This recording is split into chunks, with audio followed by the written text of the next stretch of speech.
All right, everybody. Today I'd like to continue on, and as you know, your papers are going to be due here pretty soon to your peer reviewer. I'll have posted that list up shortly as soon as this video goes up, and basically I want to use this video here to talk about, kind of how you're going to put it all together, right? So we've gone through and done several different assignments kind of leading up to this point here. Some of you may still be at that point where you're saying, what the heck do I even do? How do I even start to write this thing? If you haven't started, that's okay. You still got some time, right? 10 pages, double space. I mean, it's not that bad, right? There could be worse things. It could be 30 pages, single spaced, right? Anyway, let's talk about how we can organize our thoughts and how we can organize our research to come up with something that's a nice cohesive sort of document, right? So that we can get that to our reviewer. They'll go through, make their comments, and then we'll get it back to you, and then kind of go from there. From there, it's all polishing at that point, right? So looking at this, what do you do now, right? You've got your proposal. You've already written that. You have your citations. You hopefully have started reviewing your articles. I know you've probably at least done one. It is only Wednesday, so you got a few more days before you turn that in. But however, I'm sure you've already started reviewing those articles. And now a draft's going to be due next week to your peer reviewer. So what do you do, right? Some of you may think this is old hat. I've done this before. No problem. Some of you might be panicking a bit. And that's okay, right? We're going to get through this together. And again, you've always got me as a resource if you have any questions, okay? But getting down to the structure, right? So how are we actually going to go about in fulfilling all the requirements of the rubric? Make sure we have all the parts that we need. First off, the abstract. Forget about this until you're done with the rest of the paper. Basically, this can be the last thing that you write because it's basically going to be the summary of your entire paper, right? So there's no point in writing the abstract if you don't really know what's going to be going into the rest of the paper there. So forget about that for now, right? Up next, you have your introduction, right? So basically the intro is going to be you kind of like doing what you did in your research proposal. You're basically going to state the problem, state kind of why this is an issue, right? Why is this important, right? Either to a certain maybe population, maybe to a certain culture, certain disease state, whatever the case may be. Why do you think this is important? And why does this warrant research, essentially, right? And then going from there, you want to talk about what do you want to show with this, right? So what are you hoping for people to get out of this paper when you actually go through and do that review? Do you want them to know, say, the proper treatment for a certain disease state? Do you want them to be aware of maybe a problem that's been underlying that not a lot of people are aware of? What do you want them to get out of this, okay? And then one component of that as well is going to be how are you actually going to go about tackling the problem, right? So these are your methods of essentially saying, well, I'm planning on, and you're not going to use I statements, right? It's one of the big things I'll focus on a little bit later. But you want to say, well, I went ahead, a thorough review of the literature was done by going through PubMed, going through, Google Scholar, whatever your resources were that you used to find your articles. You want to say basically what your methods were. How did you find the articles that you're looking for, right? So if you're doing it, say, for instance, on PCOS, you're going to talk about your search terms you might use, and that would include, obviously, PCOS. It might include things like oral contraceptives. It might include different things that are related to that topic there. So that way, people know how you found your information, and they can see, was there any glaring deficits there? Were you maybe missing something that you really should have been looking at? So that's going to be one of the components of the introduction, right? So pretty straightforward. Shouldn't take up more than a couple of paragraphs, right? Getting into the actual body of it, this is where the majority of your pages are going to be coming from. And remember, your page count's only really coming from the introduction through to your conclusions. The abstract does not count towards that. So just an FYI, okay? The body here is where most of the work is going to be done in terms of actually reviewing the literature, talking about and summarizing what you found. Talking about things that maybe one article backs up another one, or maybe one refutes another one. You can talk about those things and how basically you're coming to your conclusion, right? You're trying to draw the reader through the process to kind of come up with a similar conclusion to what you're going to be showing later on in the paper here, okay? One of the big things I see with students is that they will say, well, this article says that this is the best treatment for something, right? Or they'll make a very declarative sort of statement there, and they won't back it up with any sort of data, right? So you may have a paper that is exactly what they say, but they usually have something to show that is the case. And so you need to include something like that. So if they say that, hey, this drug is the best drug at reducing blood pressure, you should talk about in the article itself. They said, well, yeah, because they found that they had an increased 10% reduction in blood pressure compared to all the comparators. You can include that stuff. You can talk about specific numbers. And again, that helps you to flesh out and to make you have a much stronger sort of argument there.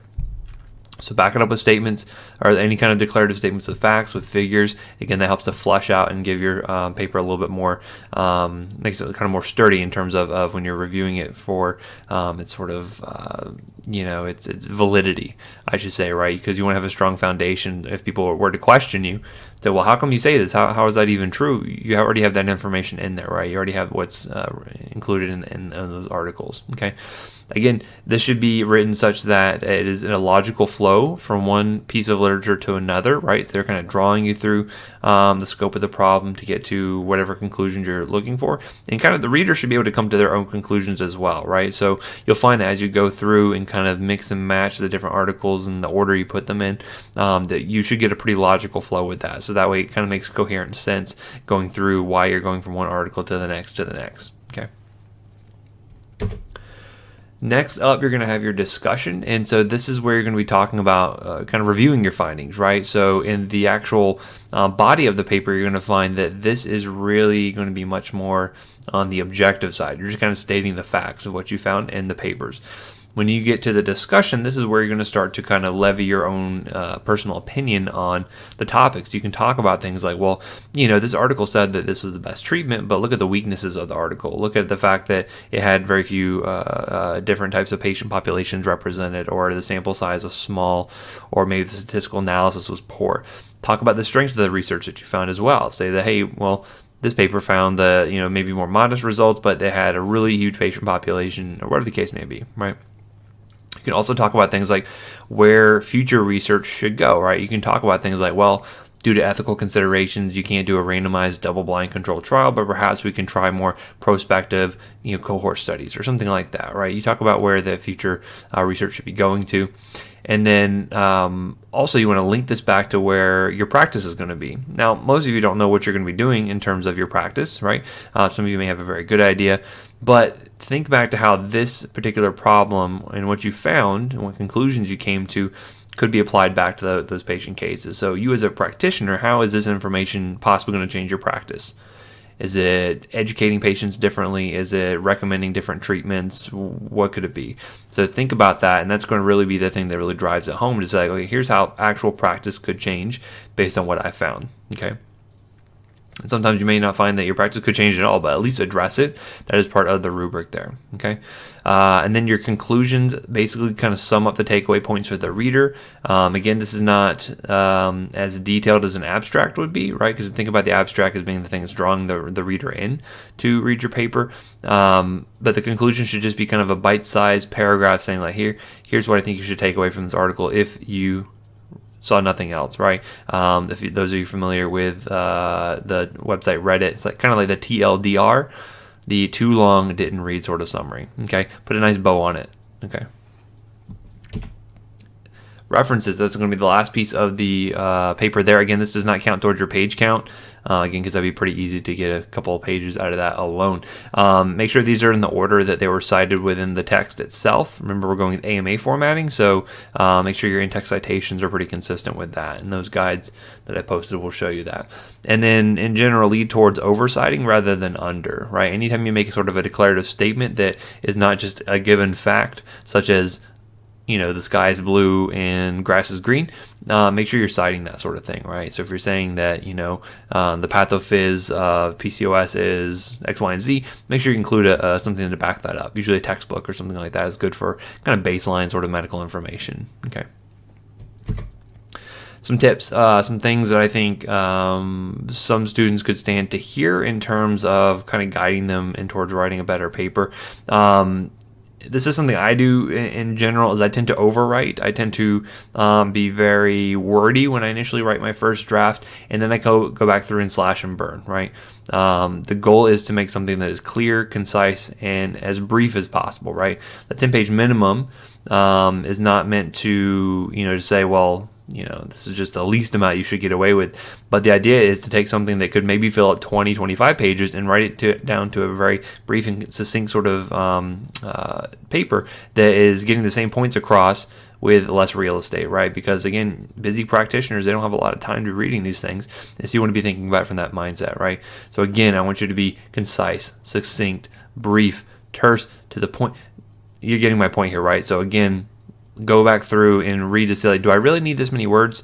I say this sentence in 25 words. Could I've gone away with it in 15? Things like that lead to big differences in terms of your word count, your paper, actual page count, and things like that. So really aim to try to be as succinct as you can. I can tell now that I'm even rambling, so I'm actually violating my own rule. But again, in a paper, if this is the first draft, I'd actually go back through and edit all of this out. However, I'm not like that, so I'm going to make you listen to this whole ranting ramble.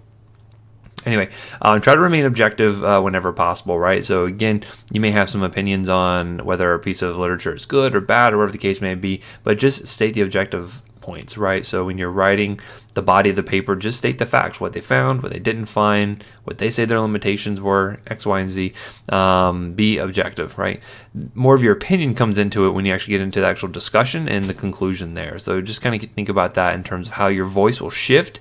The voice of the author shifts a little bit from the actual body of the paper where you're actually reviewing literature to the discussion itself. And you'll see that too when you read a lot of these articles, how when they're going through the methods and the results, how the voice will shift when they get into the discussion section. It gets a little bit more wordy, gets a little bit more kind of conversational.